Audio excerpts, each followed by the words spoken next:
Non-decision-making is inadequate decisions. It happens when influential people within a group deliberately steer the decision-making process to avoid addressing certain issues, thereby preventing particular topics from even coming to the decision-making table. In organizational settings where groups come together to make important decisions, it's not uncommon for some key issues to be quietly sidelined. Non-decision making is different from indecision, where decision makers habitually waver or procrastinate. Non-decision making is often a calculated move designed to manipulate outcomes without appearing overtly obstructive. In organizations, non-decision making is often institutionalized through policies and procedures that disproportionately benefit a selective group of people. The beneficiaries are usually motivated to preserve the status quo because it serves their vested interests. To maintain this favorable state, they use a variety of tactics to control information and manipulate organizational dynamics. I'll introduce 5 tactics used to facilitate non-decision making. First, exercising and misusing power. People who hold powerful positions, such as committee chairs, can strategically manipulate the decision-making process. They often exercise their power to determine what issues get tabled for discussion and which do not. An example is former President John F. Kennedy's legislative struggle with Congress during his presidency. Despite his popularity and charisma, JFK faced significant obstacles in pushing his legislative agenda through a Congress that was often resistant to his proposals, particularly in areas such as civil rights and healthcare reform. One reason was the influence of powerful committees and chairs. Much like the committee chairs in organizations, powerful Congress members, often committee chairs, had the authority to decide which bills would be considered and which would not. One of the key areas where JFK faced resistance was civil rights. His proposals aimed at combating racial discrimination met with strong opposition from Southern Democrats, who were critical players on influential committees. For example, Senator James Eastland of Mississippi, who served as the chair of the Senate Judiciary Committee. Eastland was a segregationist and opposed to the civil rights legislation that Kennedy sought to pass. Using his chairmanship, Eastland could control which bills came before the Judiciary Committee for discussion and vote. By simply not scheduling hearing for Kennedy's civil rights proposals, Eastland effectively neutralized these legislative initiatives, keeping them from reaching the Senate floor for a full vote.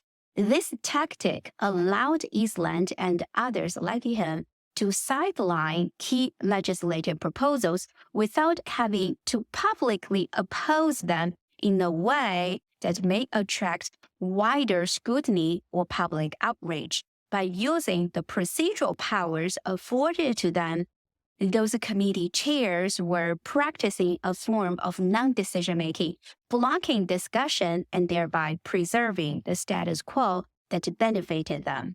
Moreover, non-decision making often involves controlling the flow of information, and Kennedy's detractors in Congress were adept at this. By withholding key details or failing to circulate reports that support Kennedy's policies, those lawmakers could maintain a level of engineered ignorance, making it difficult to build support for the president's proposal. Lyndon B. Johnson's approach to passing civil rights legislation stands as a counterpoint to JFK's difficulties in this area, and it offers lessons in how to navigate the procedural barriers of non-decision making. Johnson, who assumed the presidency after Kennedy's assassination in 1963, was highly skilled in legislative maneuvering, having served as the Senate Majority Leader before becoming vice president.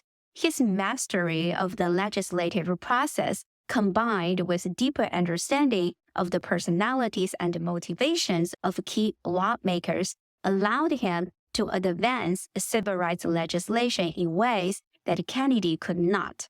Despite JFK's political pedigree, Kennedy was often viewed as an outsider in Congress, lacking the deep-rooted relationships that facilitate legislative deal-making.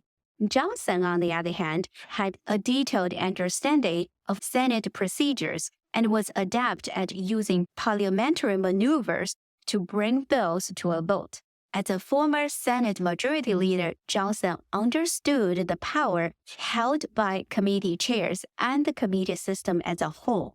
He leveraged his deep connections to strategically place allies on key committees, which could fast-track legislation or at least prevent it from being stalled. Johnson also used well-placed amendments to not only modify legislation, but also as strategic moves to win over undecided or hostile senators. Johnson also had an extensive personal filing system that contained detailed notes on the preferences, interests, and even weaknesses of his colleagues. He used this information to make targeted appeals to senators, convincing them to support his legislative agenda through direct, often private conversations. Johnson was far more confrontational and direct than Kennedy. Johnson was known for his Johnson treatment, a form of persuasive tactics involving everything from charm to intimidation. Moreover, after Kennedy's assassination, there was a nationwide push for the continuation of JFK's initiatives, including civil rights. Johnson seized this moment using his inaugural address to call for the passage of a civil rights bill as a tribute to the fallen president, thereby turning public sentiment into legislative momentum. Through those specific procedural and interpersonal tactics, Johnson was able to move legislation like the Civil Rights Act of 1964 through a complex and often resistant Senate, showcasing his legislative acumen in action. The second tactic used for non-decision making is death by discussion. Imagine a conference room filled with talented professionals, each equipped with unique skills and insights. The agenda lists several critical issues that require decisions. The first few minutes of the meeting may seem promising. Initial presentations are made, data are discussed, and opinions start flowing. However, as the time wears on, what was supposed to be a focused discussion on solving a specific problem turns into a whirlpool of irrelevant tangents, personal anecdotes, and circular arguments. The group finds itself suddenly ensnared in lengthy discussion about something altogether inconsequential, perhaps the merits of a new office coffee machine or an upcoming team picnic. With each passing moment, the gravity of the original issue becomes diluted until it is almost forgotten. As the meeting's time limit approaches, the person leading the meeting announces, "Let's move on to item number 4. There is a collective nod, and everyone shifts their attention, leaving the unresolved issue hanging in the air like the invisible elephant. The result? A missed opportunity for making decisions, masked by the illusion of a busy, productive meeting. A related strategy of manipulating group decisions is called backloading, a manipulative tactic designed to sway group decisions under the guise of routine meeting proceedings. Imagine a boardroom setting, a long table surrounded by seasoned professionals, a projector screen displaying the day's agenda, It is clear that there are crucial items that demanded attention and decisions. However, a glance at the meeting agenda suggests that the important topics are mysteriously placed at the bottom of the list. The meeting starts with seemingly less important topics, upcoming company events, employee birthdays, and perhaps a review of last quarter's non-critical projects. Certain attendees deliberately prolong discussions, offering elaborate anecdotes or detailed accounts that serve to eat up the clock. By the time the meeting reaches its halfway mark, the leader then transitions into the more consequential topics. Noting the limited time left, here is where the backloading strategy shows its full effect. Constrained by the looming deadlines and increasingly fatigued minds, the group is now far more susceptible to manipulated influence. Ideas are rushed through, critical questions get sidelined, and the group is far more likely to acquiesce to a particular viewpoint, often the one promoted by the agenda setter. And so, the meeting concludes with the key decisions seemingly made, but not necessarily well considered or impartial. In reality, the group's judgment has been subtly but effectively manipulated through the tactical use of backloading. The third tactic used for non-decision making is deliberate procrastination via institutional procedures, a tactic that masterfully intertwines bureaucratic complexity with intentional delays to influence outcomes. Imagine an organization where decisions are not merely guided by the wisdom of its members, but also by a set of policies, rules, and procedures. They are well versed in the intricacies of institutional bureaucracy. They know exactly which levers to pull and buttons to press to create bottlenecks. Perhaps it's an unnecessary subcommittee review, or maybe it's a request for supplementary reports that will take weeks to compile. By exploiting the procedures, they effectively entangle important matters in a web of red tape, preventing them from ever reaching the decision-making stage. Contrary to popular belief, this strategy does not hinge on the availability of extensive resources. A group with abundant resources may still find themselves outmaneuvered if they lack an intimate understanding of the rules of the game. On the other hand, a smaller group with less resource can triumph if they can skillfully navigate the procedural maze. To counteract non-decisions and deliberate procrastination, we need to understand institutional procedures. This is not just a bureaucratic skill, it's a strategic advantage. It allows you to identify not just the bottlenecks, but also the shortcuts, the opportunities to accelerate issues through the process, bypassing or unraveling the knots that others have tied. Your knowledge of the institutional procedures serve as both armor and sword, enabling you to both defend against manipulative tactics and cut through the Gordian knot of institutional delays. The fourth tactic used for non-decision making is information concealment, which means withholding or misrepresenting important information.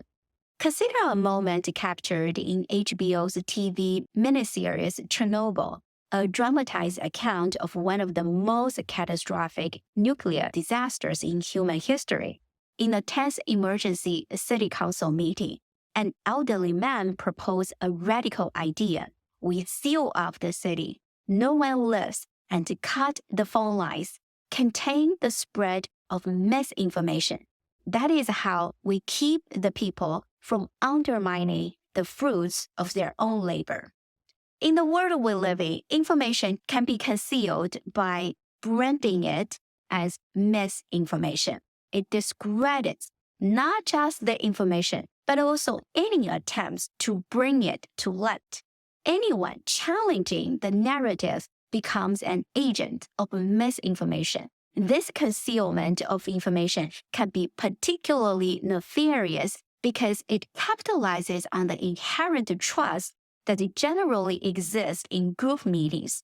When a member conceals or misrepresents information, they are leveraging that trust to manipulate the group's decision-making process for their own ends. Another example is a weapon of mass destruction in Iraq.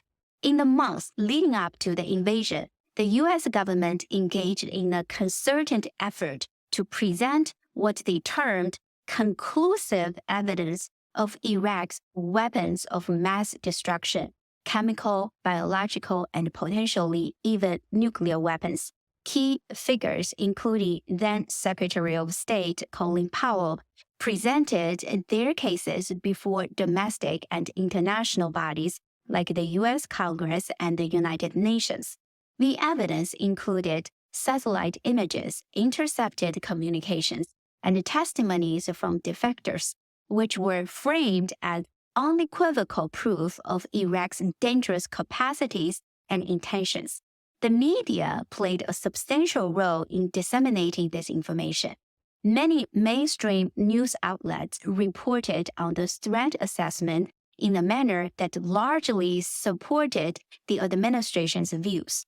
Few were willing to challenge the narrative critically, leading to a public atmosphere where skepticism about the war was often framed as unpatriotic or ill-informed. Based on this information, the United States, along with a coalition of allies, invaded Iraq in March 2003. One of the major justifications for the military action was the immediate threat posed by the weapons of mass destruction. However, extensive searches following the invasion found no such weapons.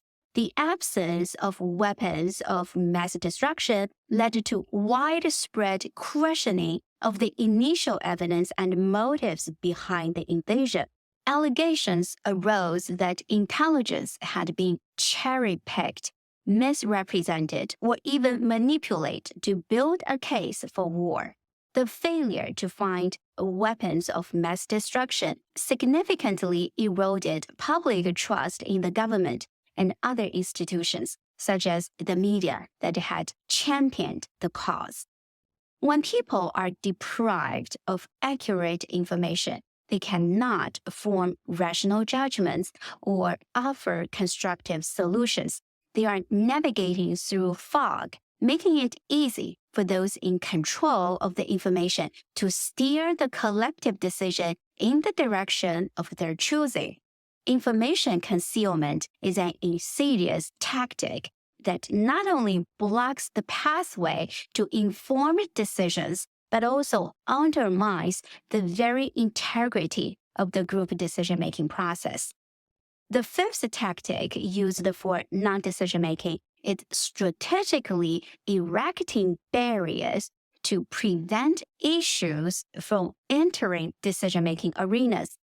Roadblocks are strategically placed to halt or deter progress on issues you find unfavorable. One roadblock is a perpetual investigation. You can always justify it by saying, we need more data, we need more evidence.